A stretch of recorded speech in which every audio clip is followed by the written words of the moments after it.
Acción, tu revista mensual de cine y series, con los mejores estrenos de cine, fichas y reportajes coleccionables, series de televisión y 4 pósters todos los meses.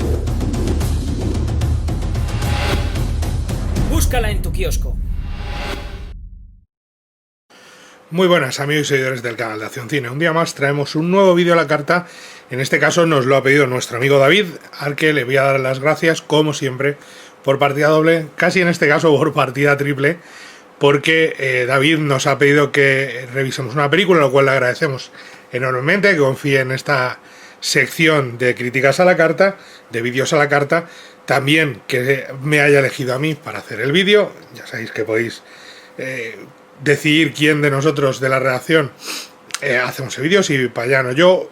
Lo tenéis en la descripción cómo hacerlo, así que le doy la gracia a David de nuevo por partida doble, pero también en este caso porque me ha hecho volver a ver una película que no me canso de ver, que he visto innumerables veces y que me sigue pareciendo una obra maestra. Y en este caso estamos ante una película desde el principio de 5 estrellas, no le quito ni una.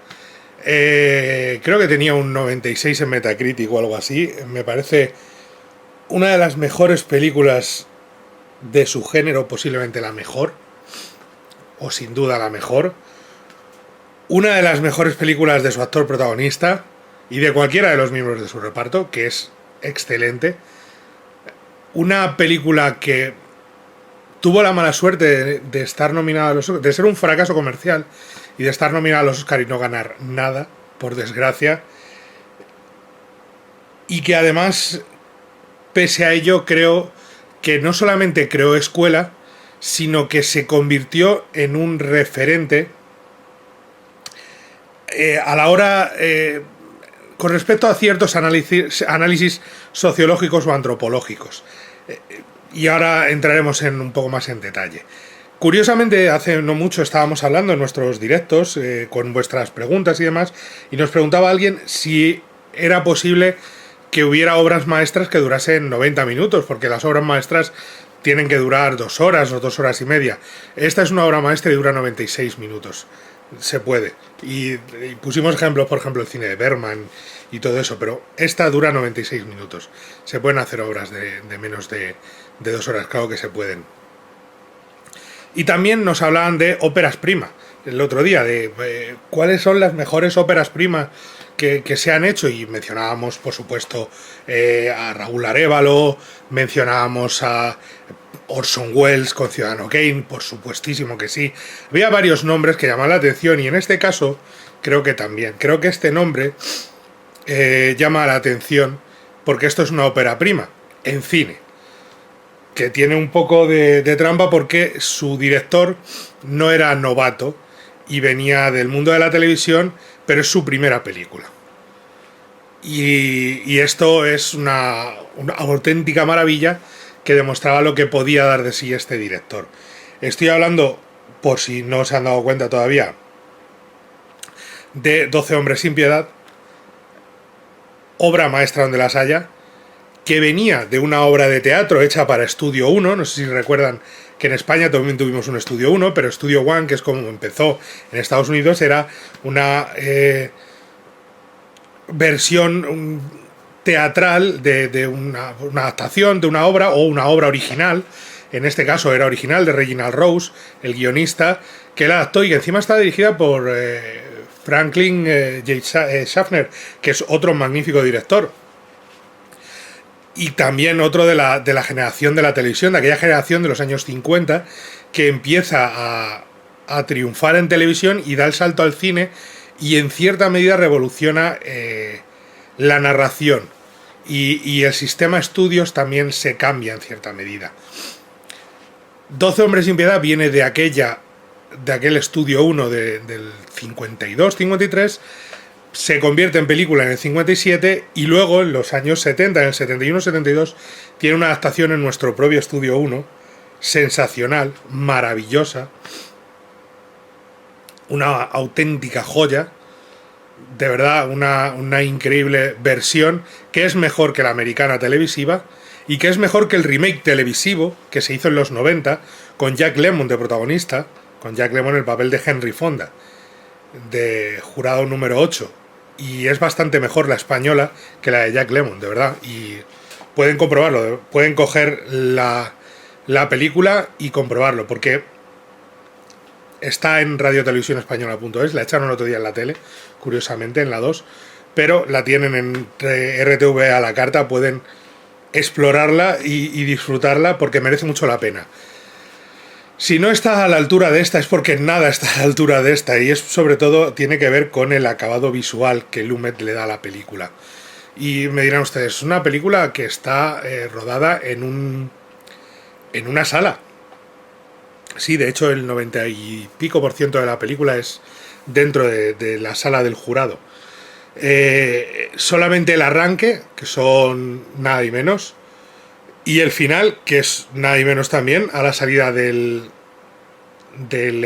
juzgado, son exteriores fuera de la sala del juzgado. La brillantez de Sidney Lumet está en no cansar visualmente con lo que está ofreciendo y saber narrar. Es imprescindible saber narrar. Esta película tiene un par de trucos visuales que el espectador a lo mejor no percibe, no dice está haciendo tal o está haciendo cual, pero que ayudan a transmitir una sensación a través de la narrativa audiovisual. Y es una sensación que va haciendo cada vez más y más y más claustrofóbica la película.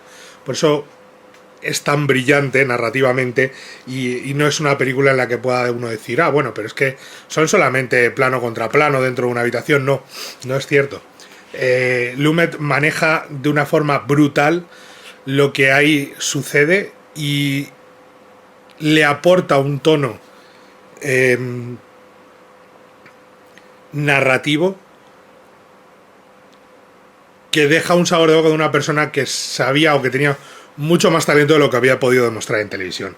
Es un director que Henry Fonda escogió, que era productor de la película, y salió tan decepcionado no del producto, sino de la experiencia de producir. De hecho, él consideraba que era una de sus 3 mejores películas, junto con Las uvas del aire, y no recuerdo cuál era la otra ahora mismo, pero Las uvas del aire era una de las 3, y esta era la otra, y él no era muy dado a ver sus interpretaciones, no le gustaba verse en pantalla, y no vio la proyección completa de la película, pero cuando vio los primeros 15-20 minutos salió de la sala, cogió a Lumet y le dijo, es magnífico, tienes ahí algo magnífico, has hecho una cosa magnífica.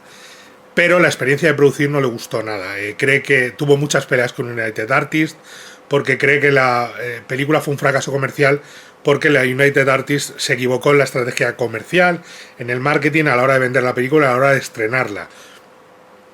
Cree que un estreno en salas más pequeñas le hubieran ayudado más, en vez de un estreno tan grande, y cree que cuando llegó la temporada de premios y la película empezó a recibir nominaciones y premios, tenían que haber reestrenado la película, cosa que United Artists no hizo. Con lo cual acabó tan quemado que no volvió a producir ninguna película, pero en este caso eligió a Sidney Lumet, y lo eligió porque por su trabajo previo, por lo que había visto, era un tipo que rodaba a tiempo,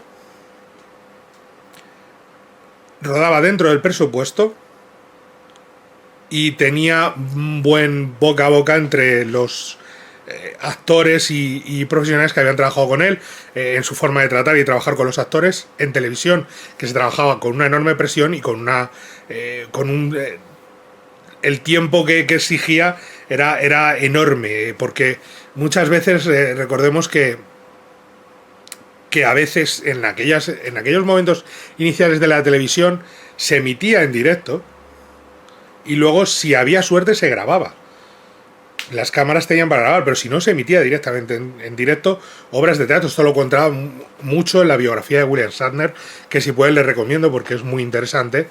Y no solo habla de Star Trek, habla, por ejemplo, de su época en televisión y de cómo muchas de las cosas se grababan en directo, se emitían en directo y no había ocasión para equivocarse. Y es muy interesante verlo, y a Henry Fonda le pareció que Sidney Lumet aportaba todas esas condiciones y venía de un medio claramente hostil, con un presupuesto muy reducido, con unos escenarios muy reducidos, con unos decorados, bueno, el falso fondo, el falso skyline de la ciudad que se ve a través de las ventanas, era un trucaje, evidentemente, porque era un set, y Henry Fonda estaba desesperado porque le decía al director, le decía, pero él venía de trabajar con Hitchcock y decía, allí hemos usado unos sets tal, y Lumet le decía, no te preocupes, que a través de la fotografía y de esto no se va a enterar nadie. Sí es verdad que cuela bastante, pero hay un par de momentos en los que se nota que está trucado, y está bien trucado. Pero se nota el trucaje, y no pasa nada porque entendemos esa discreción en el presupuesto y porque lo importante está pasando dentro. Fuera, lo único que sucede es una tormenta en un momento determinado. Fonda encontró aquí uno de sus papeles más icónicos, si es verdad, pero curiosamente ninguno de los actores fue nominado a los Oscar, y cualquiera de ellos podría haber sido nominado. Yo no sé si es porque no querían hacer favoritismos con ninguno de los 12, o si directamente lo único que sucedía era que la película no tenía en aquel momento, pese a que la crítica la adoró y pese a las nominaciones de los premios, la película no tenía el apoyo dentro de la academia para ser nominada a más premios. No lo sé, es una historia muy peculiar porque Fonda está para que lo nominen, pero también lo está Lee Jacob, que está increíble, o Martin Balsam, o Jack Ward en menor medida, o Joseph Sweeney, que era uno de los que repetía de la versión televisiva y que fue su última película. Falleció no mucho después, a los 79 años de edad, y que es el más veterano del reparto. O Iggy Marshall también está maravilloso. La verdad es que cualquiera de los 12 miembros del jurado está para recibir un aplauso y ser totalmente y justificadamente elogiada su interpretación, porque no es sencillo lo que hacen, y como os decía, esta película lo que consigue es una película que se estudia dentro de mecánicas de grupo, de estudios sociológicos y antropológicos, por ejemplo, con el tratamiento de conflictos y cómo lidiar con ellos dentro de grupos, y también con el análisis de personalidades dentro de esos grupos y dentro de los grupos sociales, nuestros propios grupos. Y se analizan las distintas personalidades que, sin darnos cuenta, a veces tomamos. El chistoso, el agresivo, el razonador o el razonable siniestro casi, la personalidad tímida, la personalidad irascible, la personalidad despistada, la personalidad del líder que no es el líder, la personalidad del director y la personalidad del líder real. La personalidad de esa persona que dirige, pero que es Martin Balsam, pero que en realidad no es el líder real, porque el líder real acaba convirtiéndose Henry Fonda. La voz de la conciencia, todos los personajes ocupan un papel y se estudia. Yo lo he estudiado. O sea, yo cuando estudiaba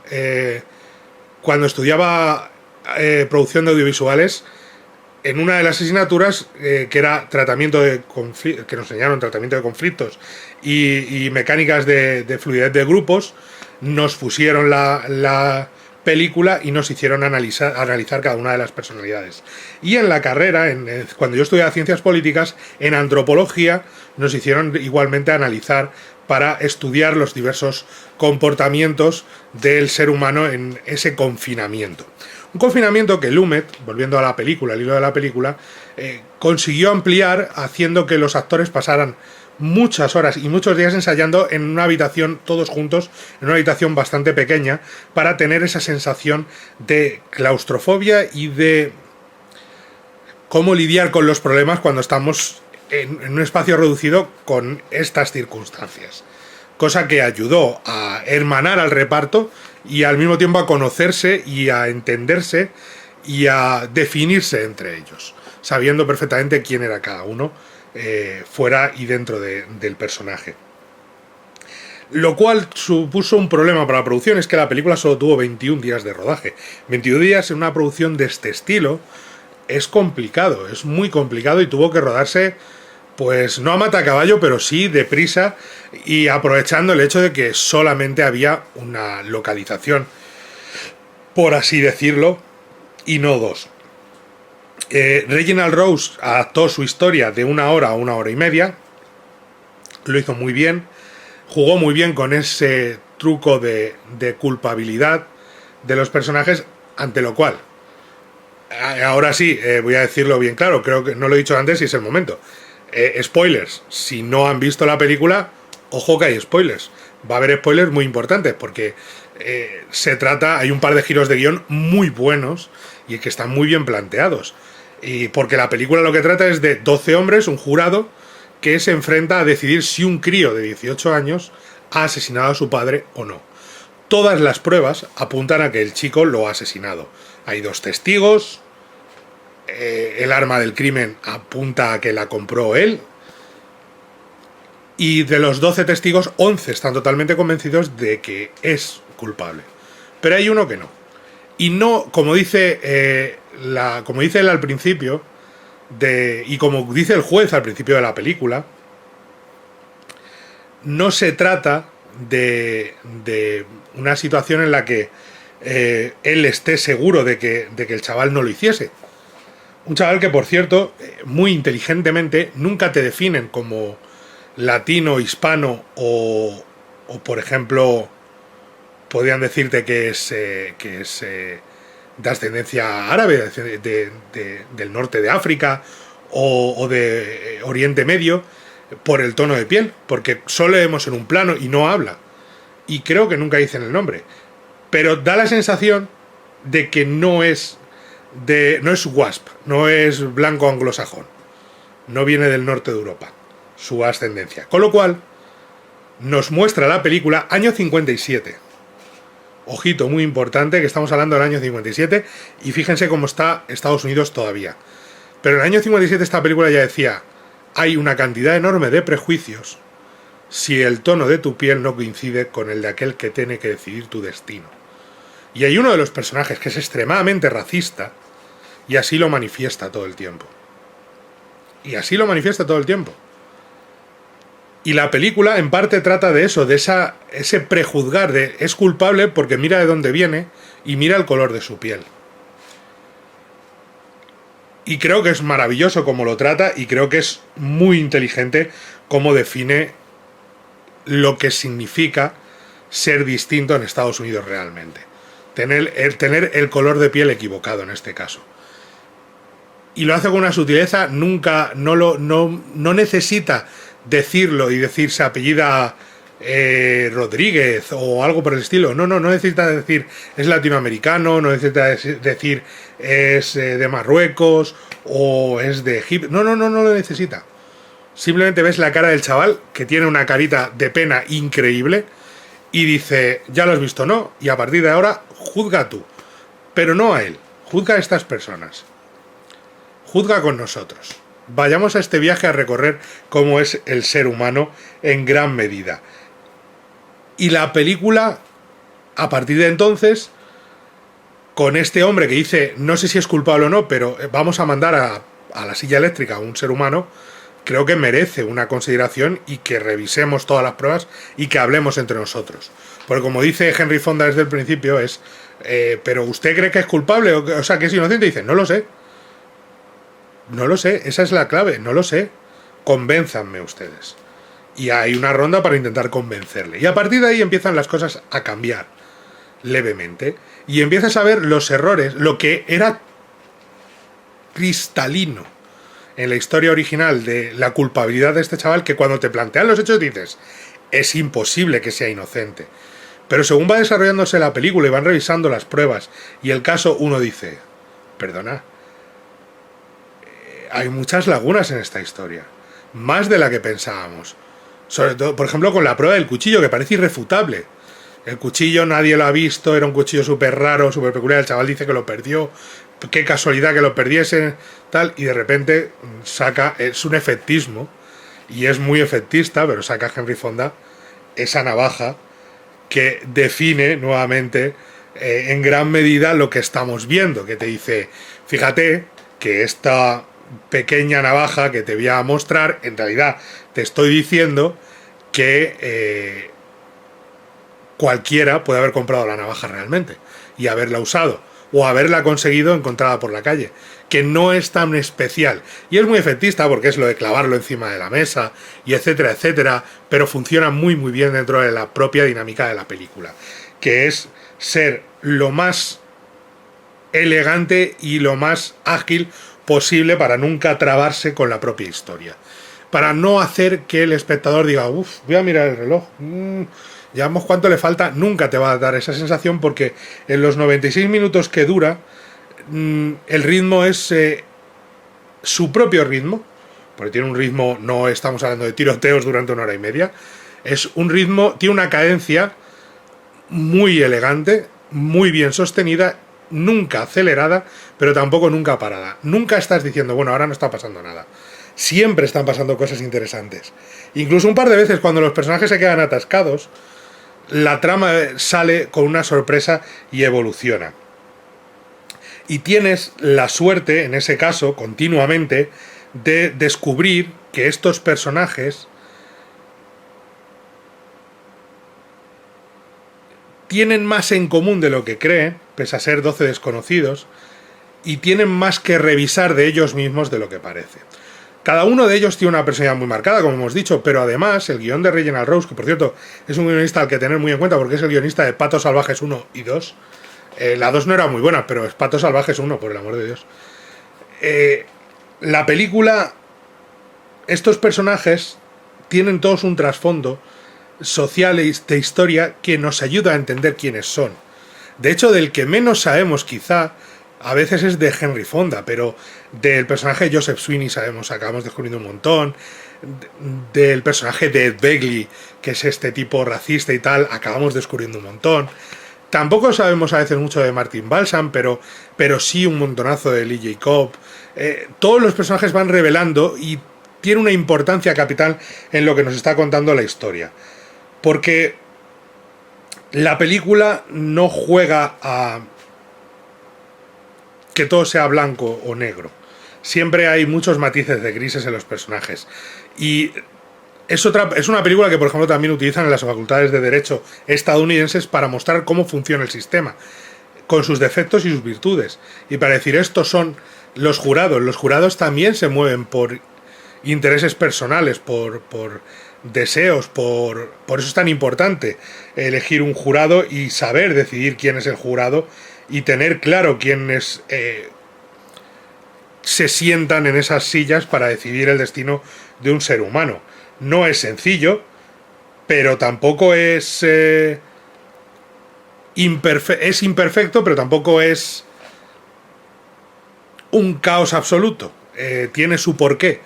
Y la película sirve para explicar eso, pero también para entender por qué es fallido el sistema. Por qué 12 hombres pueden equivocarse al decidir sobre el destino de un ser humano si no hay un personaje como el de Henry Fonda, un auténtico líder que se quite la vela de los prejuicios y entre en profundidad en la carne para buscar la verdad. O lo que él cree que es la verdad, que es que existe una duda razonable sobre la comisión de este asesinato y la posibilidad de que este chaval haya matado a su padre. Cosa que, según va avanzando la película, como os he dicho, vamos a ir viendo cómo evoluciona en muchos sentidos y cómo las pruebas van tornándose cada vez más en favor del chico hasta que llega un momento en el que tienes claro que él no lo hizo. Y realmente te queda claro y dices, es que ahora lo veo clarísimo, este chaval no pudo hacerlo. No fue él el que cometió el asesinato. No pudo cometerlo él porque evidentemente nadie había revisado las pruebas como lo hace este jurado, el jurado número 8. Como os decía al principio, volviendo también a eso, tras hablar del guión y de esas personalidades tan destacadas y de esa historia y cómo gira poco a poco hacia un término, como os decía al principio, hay una temática narrativa y visual imprescindible en la película, que tiene que ver con algo de lo que hemos hablado en este canal en más de una ocasión, algo a lo que me he referido en muchas ocasiones, creo, y algo de lo que he hablado en más de un momento, y que voy a repetir un poquito para situarnos. Cuando les hablo muchas veces del uso de diferentes lentes a la hora de narrar y de diferentes formatos a la hora de narrar, en más de una ocasión he comentado que A partir de cierto punto las lentes se convierten en gran angular, que si se fuerza demasiado convierte la imagen en ojo de pez, pero que normalmente en los formatos más normales de gran angular aumenta la distancia entre objetos, la profundidad de campo. Ayuda a percibir un mayor sentimiento de tridimensionalidad, ¿vale? Permite que los objetos den más sensación de espacio entre ellos.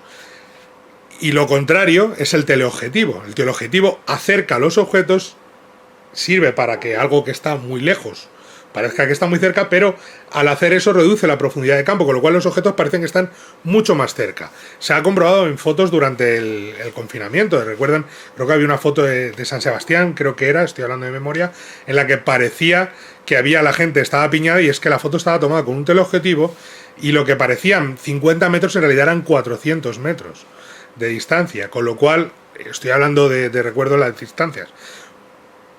Pero eso es lo que hace un teleobjetivo, acerca los objetos. Hace que los objetos parece que están más pegados entre sí. Y esto es clave en esta película porque Lumet no es tonto. Y tiene un sistema para contar la película muy importante. Y si se fijan lo van a descubrir.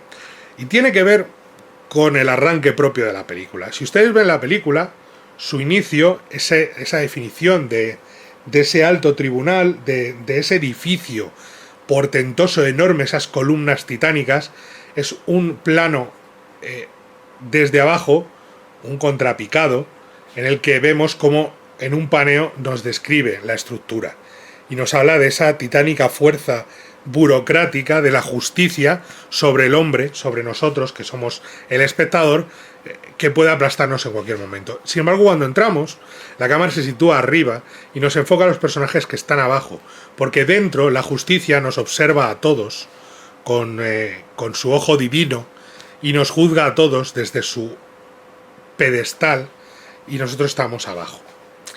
La película, que no es tonta para nada y que Lumet es un puñetero genio, comienza su narrativa con, y fíjense porque esto es muy detallado, muy detallista, y es una cosa que se observa cuando se fija.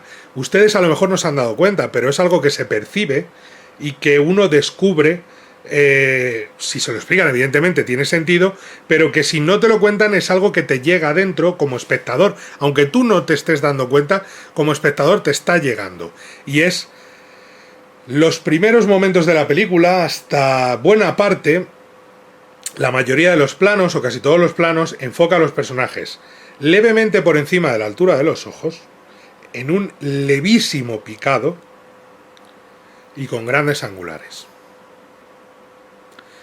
Nos sitúa en una perspectiva superior a los personajes y con grandes angulares, espaciándolos gracias a la óptica, haciendo que parezca que están más separados entre sí.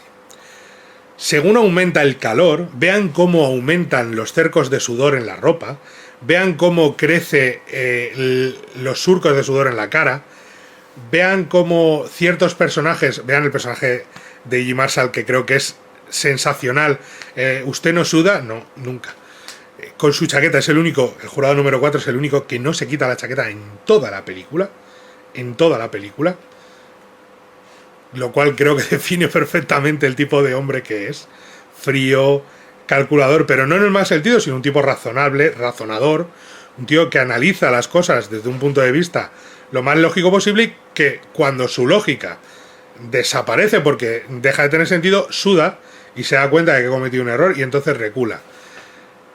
Pero todo eso nos lo da desde arriba, desde muy levemente arriba. No son picados forzados, no.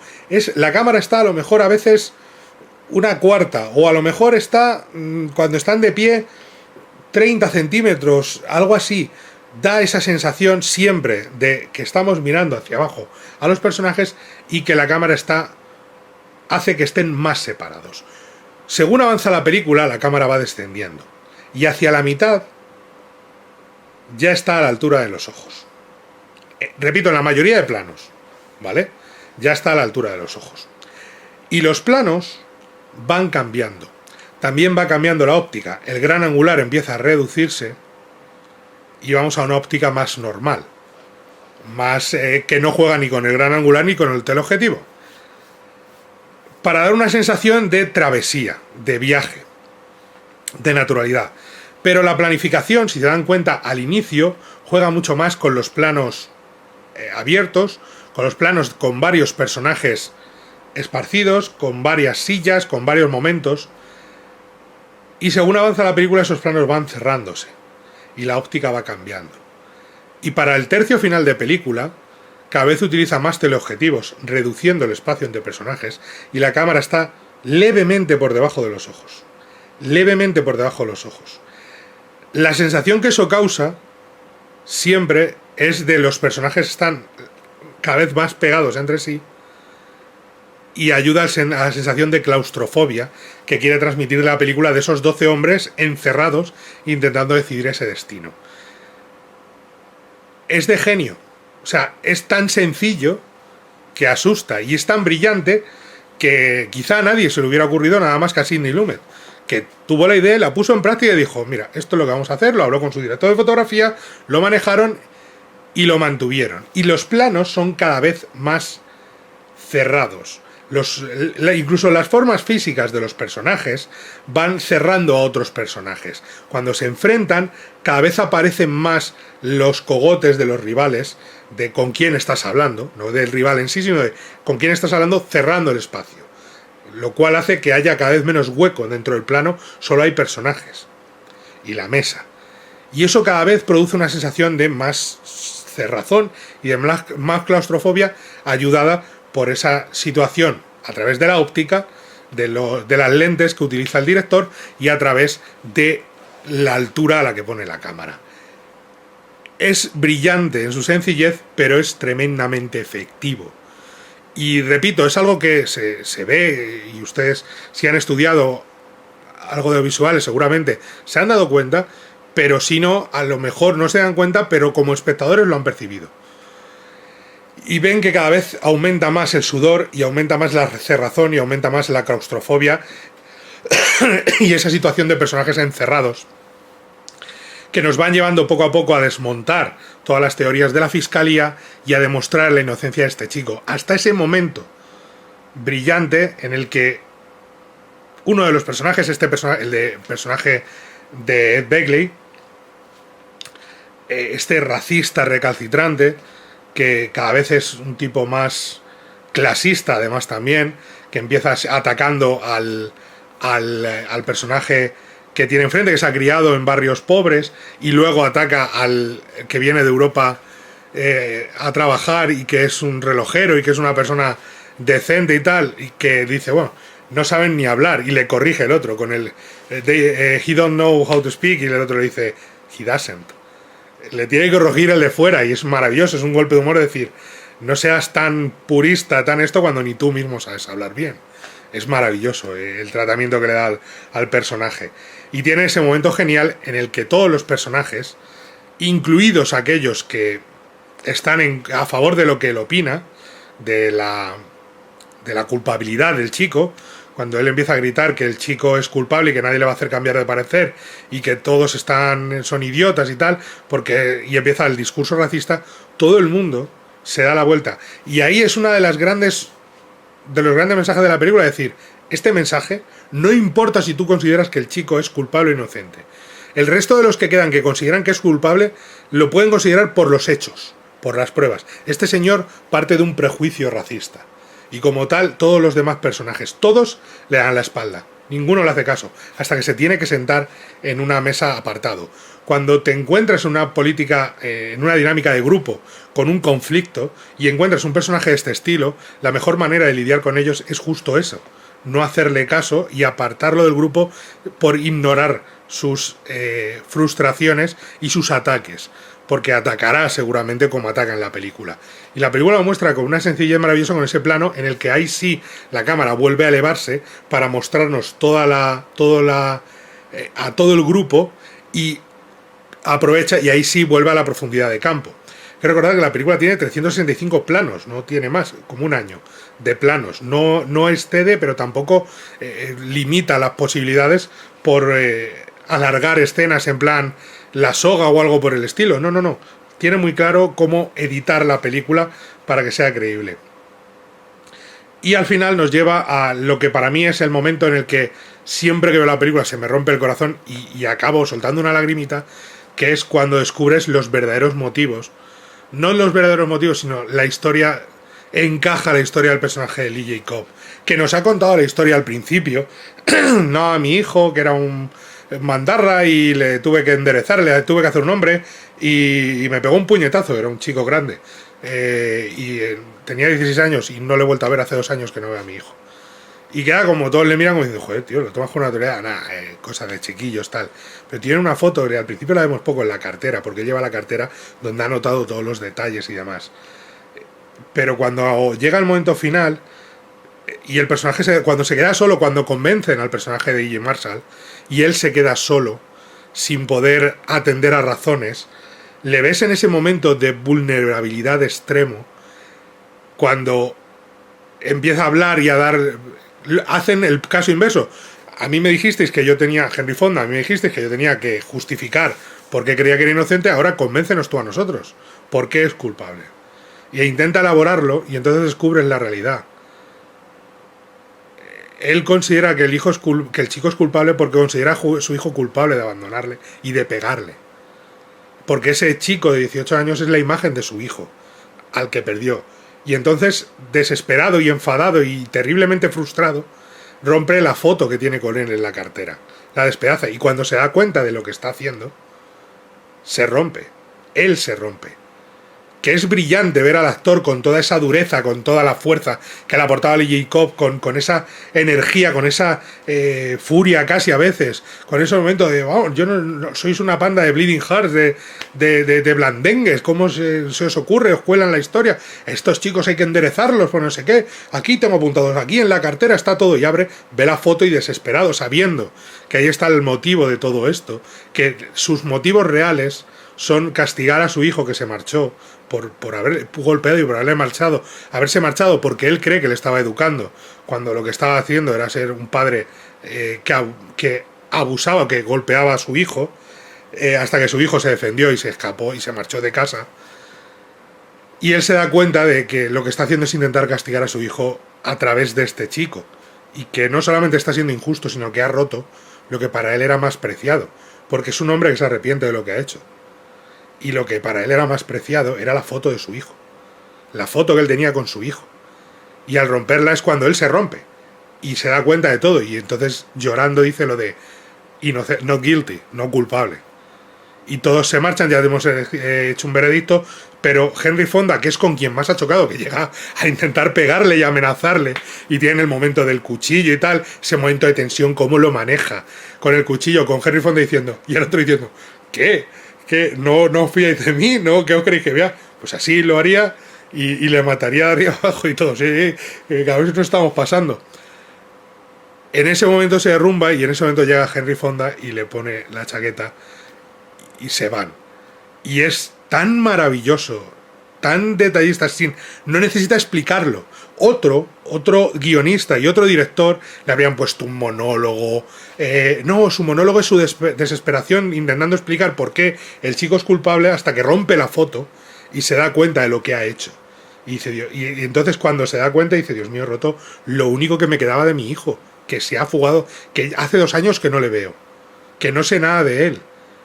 Y lo único que me quedaba de él, que yo soy culpable, el real culpable soy yo, no mi hijo, lo he roto. Y él se rompe, porque es un hombre roto.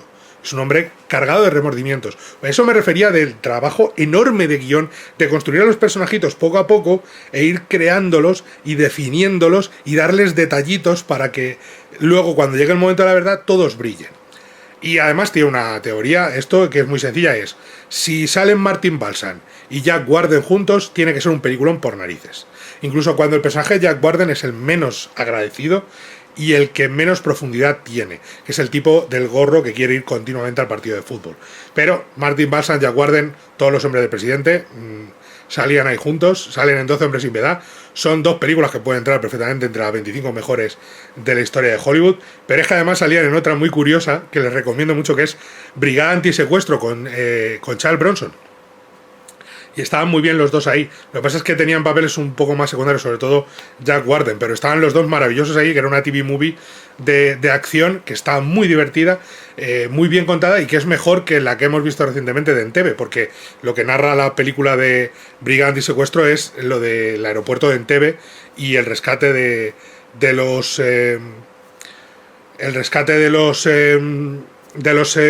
prisioneros por parte de las fuerzas especiales israelíes, tal y como nos contaron en la película recientemente, pero aquí, incluso siendo TV Movie, un poquito mejor, y con Charles Bronson, y con Jack Warden, y con Martin Balsam. Lo dicho, Balsam más Warden, motivo de calidad extrema en una película. Tienen 2 peliculones juntos, no puede ser casualidad. Cuando son 2 de 2 o 2 y media de 3, porque ya os digo que la otra es bastante buena película, aun siendo una TV Movie de los 70 es muy buena película, pero están en Todos los hombres del presidente y en 12 hombres sin piedad. 12 Angry Men, On the President Man, de verdad, canela en rama estos 2 señores, y qué 2 pedazos de actores inconmensurables son los 2. Balsam tiene un papel que es, fíjense en un detalle muy importante, Martin Balsam es el único personaje que jamás justifica sus actos. Jamás explica por qué cambia su voto, ni quién le ha convencido a cambiarlo, ni jamás explica por qué vota que es culpable al inicio. Al inicio él vota culpable, no dice por qué, todos los demás explican en la ronda, aquí están las pruebas tal, y Henry Fonda va desmontándolas o intentándolo, plantando la duda razonable. Todos lo van haciendo, todos ellos. Menos él. Él nunca lo dice. Y cuando cambian de parecer, todos los personajes explican más o menos por qué lo hacen. Incluso alguno, como el jurado número 12, lo hace de una forma un poquito más allá que para acá. Y cambia continuamente. No sé decidirme. El indeciso. Pero Martin Balsam nunca lo explica. Y es porque, y esto de nuevo es lo de la dinámica de grupos y demás, y el tratamiento del guión excelente, es el líder. Y al líder se le sigue. No se supone que tenga que dar explicaciones. En el ejército, cuando un capitán, un teniente, un oficial da una orden, los soldados la siguen sin preguntar por qué. Pues aquí lo mismo, el líder no se espera, el líder se le sigue, no se espera que explique por qué lo hace. Y hay varios personajes que siguen a este líder nombrado. No es un líder electo, es un líder nombrado, apuntado por parte del tribunal. Usted es el jurado número 1, usted es el jefe de este grupo. Aunque el líder real acabe siendo, él es el organizador, y el líder real, el líder moral, acaba siendo evidentemente Henry Fonda. Pero el papel de Balsam con esas dudas es maravilloso. Cómo aporta las dudas, cómo juega con el tema de las gafas, esa figura que tiene cuando a veces se siente amenazado por otros personajes. Es increíble lo que hace Martin Balsam. Y es una pena porque sí creo que Jack Warden con su personaje tiene menos capacidad para brillar de lo que tienen el resto. O de lo que tienen el resto de los auténticamente grandes.